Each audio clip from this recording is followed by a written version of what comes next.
பாய்சா, புது மாளிகையில் நமது முதல் ரம்ஜான் பண்டிகை என் ஈதி. என்ன ஆயிற்று? பேஷ்வா என்னை அழைத்தது போல் இருந்தது. அது உங்களது கற்பனை. அவர் இங்கே எதற்கு வருவார்? நிஜாமிடம் வென்றதால் அவர் சனிவார் வாடாதான் செல்வார். பாய்சா,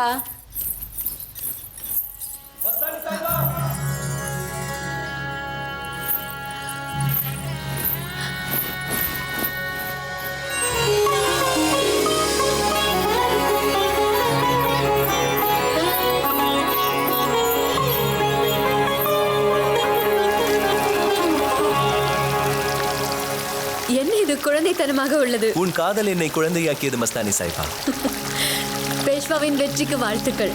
உனக்கு ரம்ஜான் நல்வாழ்த்துக்கள்.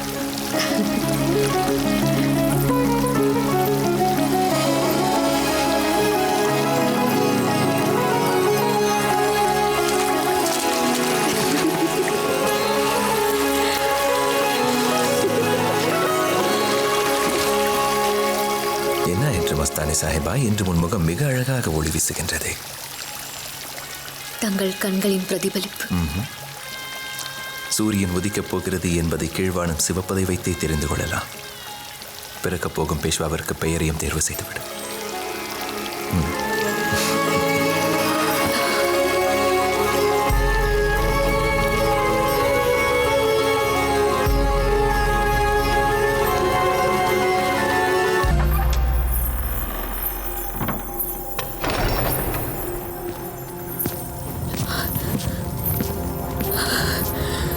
மஸ்தானி சாஹிபா இந்த நேரத்தில் இங்கு வந்த காரணம்?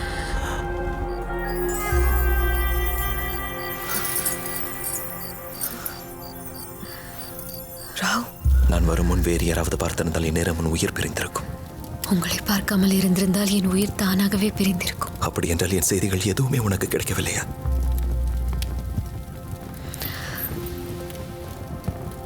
சனிவார் வாடாவின் காவல் என்னை நுழைவிடாமல் பலமாகிவிட்டது. அதையும் தாண்டி என்னிடம் வந்திருக்கிறேன். காதலின் சக்தியை யார் தடுக்க முடியும் மஸ்தானி?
பெண்மணிகளே, முகூர்த்த நேரம் போய்கொண்டிருக்கிறது, சீக்கிரமாகட்டும்.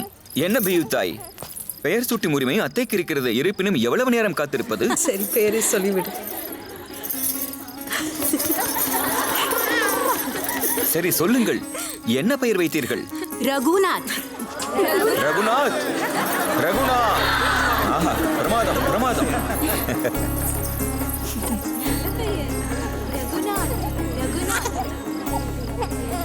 என் ரகுநாத். நல்ல பெயர் சூட்டி இருக்கிறீர்கள்.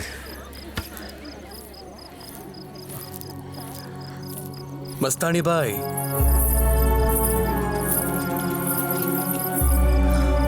வாருங்கள். சரியான நேரத்திற்கு தான் வந்துள்ளீர்கள். வாருங்கள், உங்களை சந்தித்ததில் மிக்க மகிழ்ச்சி. அம்மா, எவ்வளவுதான் அவமானப்பட்டாலும் திருந்துவதில்லை. அவமானப்படுவதற்காகவே மீண்டும் மீண்டும் வருகிறார்கள். என்னவர்கள் என்னை அவமானப்படுத்த மாட்டார்கள்.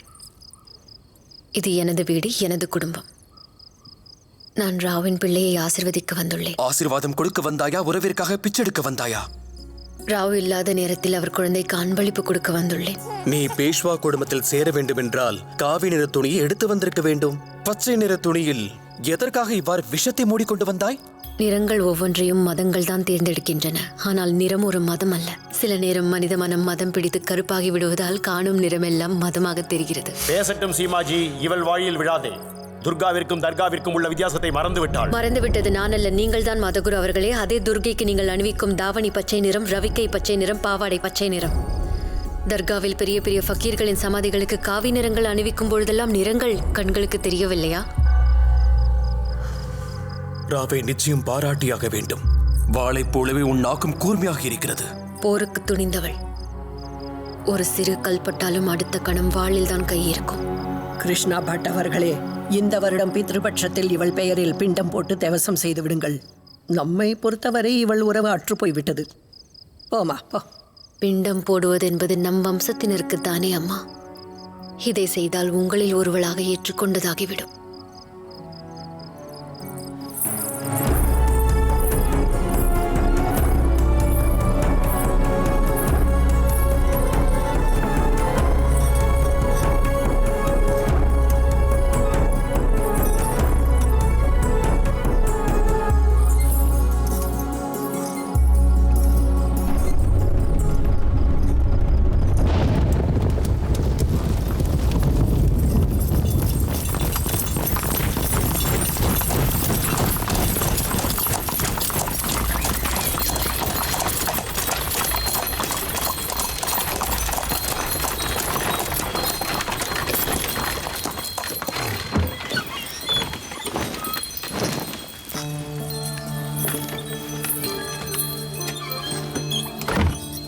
எமது வீடு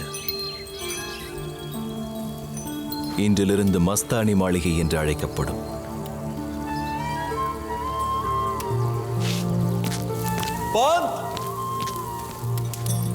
எங்கே இருக்கிறீர்கள்? சீமாஜி,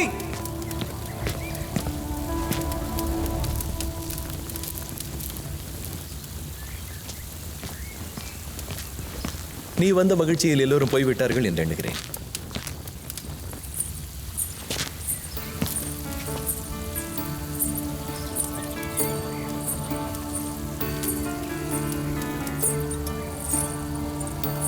சீமாஜியும் அம்பாஜி பந்தும் மேற்பார்வைக்காக சென்றிருக்கிறார்கள்.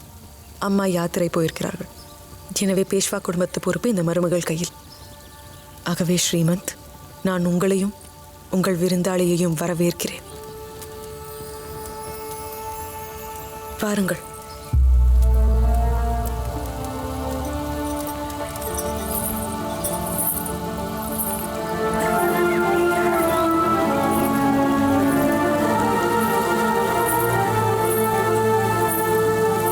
அவசியமில்லை.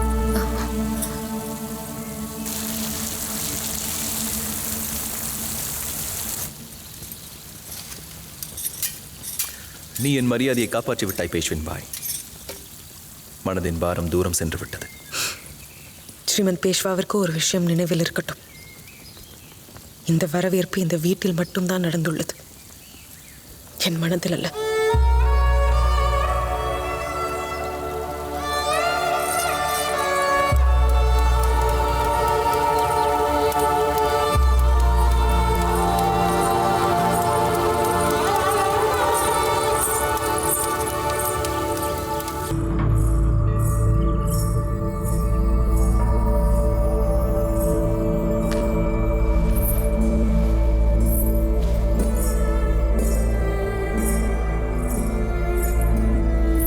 தங்களை கண்டு மகிழ்ச்சி அடைகிறேன் சகோதரி. சகோதரி அல்ல, பேஷ்வின் பாய்.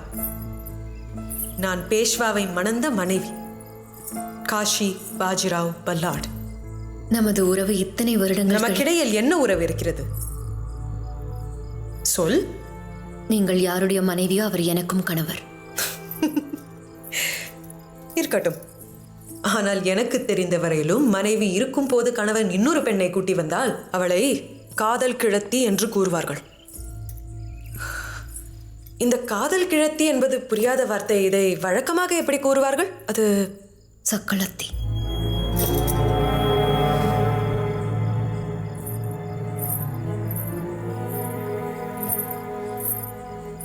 தங்களிடம் ஏளனம் எதிர்பார்க்க விசித்திரமாக இருக்கிறது. ஏளனம் செய்ய உன்னிடம் இருந்துதான் கற்க வேண்டும்.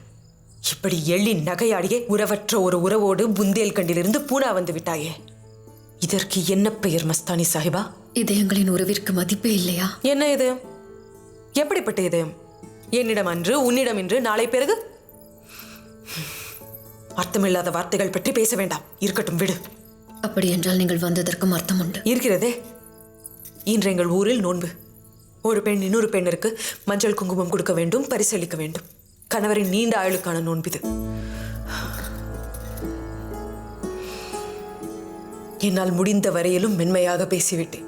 ஆனால் சனிவார் வாட உன்னை கீழ்த்தரமாகவும் தாழ்த்தியும் பேசுவதை கேட்பாய் மஸ்தானி. அதை கேட்டுக்கொள். ஆனால் மனதை களங்கப்படுத்திக் கொள்ளாதே. ராவிற்கு இப்பொழுது நீதான் தேவை. அவர் தேவைகளை கவனித்துக் கொள்வது என்னுடைய கடமையாகும். நான் இங்கு வந்ததன் நோக்கம் இதுதான். சரி, கேட்டுவிடு.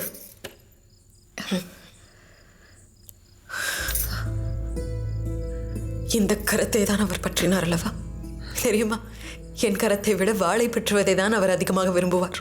ஆனால் வாளை விட உன் கரத்தை விரும்புகிறார். என் கரத்தை பற்றி இருந்தாலும் உங்கள் கரத்தை விடவில்லையே.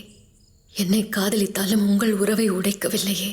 ராவ் அடிக்கடி என்னிடம் கூறுவார், நீ எனது ஊக்கம் மஸ்தானி, காஷி எனது பலம் என்று. உங்கள் மீதுள்ள அன்பு எப்பொழுதும் குறையாது.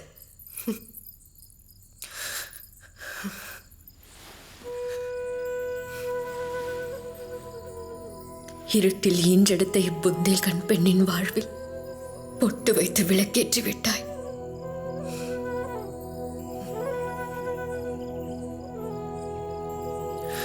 சரி, இந்தா புடவை இருக்கிறது. உனக்கு மிகவும் அழகாக இருக்கும்.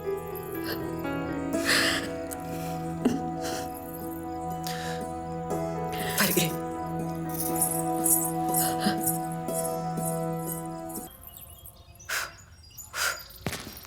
ஆச்சரியமாய் இருக்கிறது. புத்தாண்டு அன்று விளக்குகளை ஏற்றுவார்கள், நீ அணைத்துக் கொண்டிருக்கிறாய். நீங்கள் வருவதை தெரிவிக்கவில்லை? ஏன் தெரிவிக்க வேண்டும்? இப்பொழுதும் நான் பேசுவாதான். இல்லை, அதாவது இத்தனை நாட்களாக வரவில்லையே. உலகத்தில் காணாமல் போனவர்கள் இப்பொழுதாவது திரும்ப கிடைப்பார்கள். ஆனால் குடும்பத்திற்குள்ளேயே காணாமல் போனால் கிடைப்பது கொஞ்சம் கடினம்தான். சரிவிடு.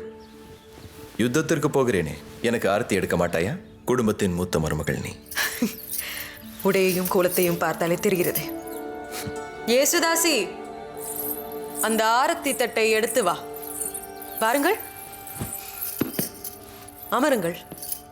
நான் உன்னை தனிமைப்படுத்தி விட்டேனா காஷி? எனக்கு தனிமை இல்லை ஸ்ரீமந்த். நாள் முழுவதும் இந்த சனிவார் வாடாவின் பணிகளை கவனிக்கிறேன். மாலையில் ரகுநாத்துடன் பாடல் கேட்க செல்கிறேன். நேற்று கூட சுவாமிஜி நல்ல உபதேசங்கள் செய்தார். உங்களுக்கும் சொல்கிறேன், இங்கு வந்து அமருங்களேன்.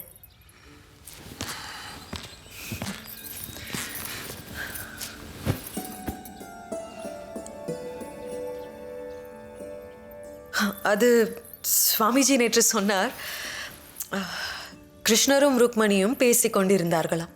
ருக்மணி கிருஷ்ணரிடம் சொன்னாலாம், நானும் தான் உங்களை காதலித்தேன்.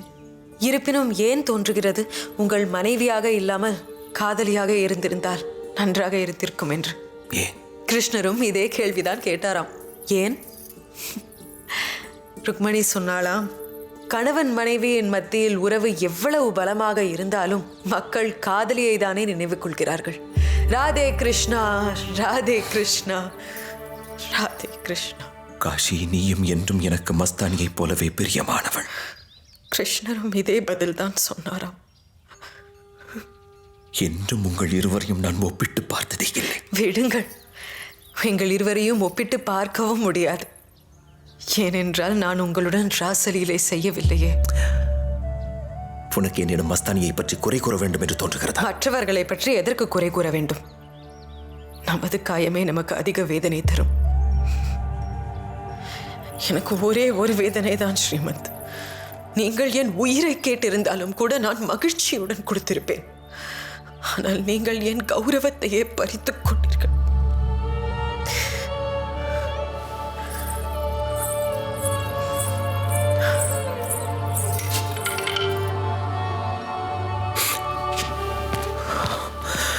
என் செய்கையால் உனக்கு ஏதேனும் துன்பம் ஏற்பட்டிருந்தால் நீ என்ன தண்டனை கொடுத்தாலும் அதை மகிழ்ச்சியாக கேட்டுக்கொள்வேன். தண்டனையா? இல்லை, இன்று உங்களுக்கு நல்ல செய்தி சொல்கிறேன். என்ன அது? இன்றைக்கு பின் நீங்கள் இந்த அறைக்குள் வரக்கூடாது ராவ். என்ன செய்கிறாய் என்று புரிகிறதா உனக்கு? என்று இந்த பேஷ்வா குடும்பத்திற்கு மருமகளாக வந்தேனோ உங்கள் மகிழ்ச்சிக்காக சபதம் செய்தேன். அதை நிறைவேற்றுகிறேன்.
ஹரஹர மகாதேவா. ஹரஹர மகாதேவா. நான் புறப்படும் நேரம் வந்துவிட்டது மஸ்தானி சாஹிபா. தங்கள் வருகைக்கு காத்திருப்பேன். இந்த அழகிய வானத்தில் சூரியனும் சந்திரனும் ஒன்றாக இருக்கும் நாளில் தான் உன்னை சந்திப்பேன். வானம் தன் நிறத்தை காவியாக மாற்றியிருக்கும். ஆசை என்ற புயல் பறக்கும். கர்ஜிக்கும் மேகங்கள் இருக்கும். காய்ந்த இலைகள் எல்லாம் சலசலக்கும். காலம் தவறி மழை பொழியும். நம் இருவருக்கும் இடையே மதம் என்ற பேதம் இருக்காது. உறவென்ற தடை இருக்காது. ஒரே ஒரு தீ மட்டும் எரியும். காதல் தீ. அந்த நாளில் நாம் நிரந்தரமாக ஒன்றிணைவோம்.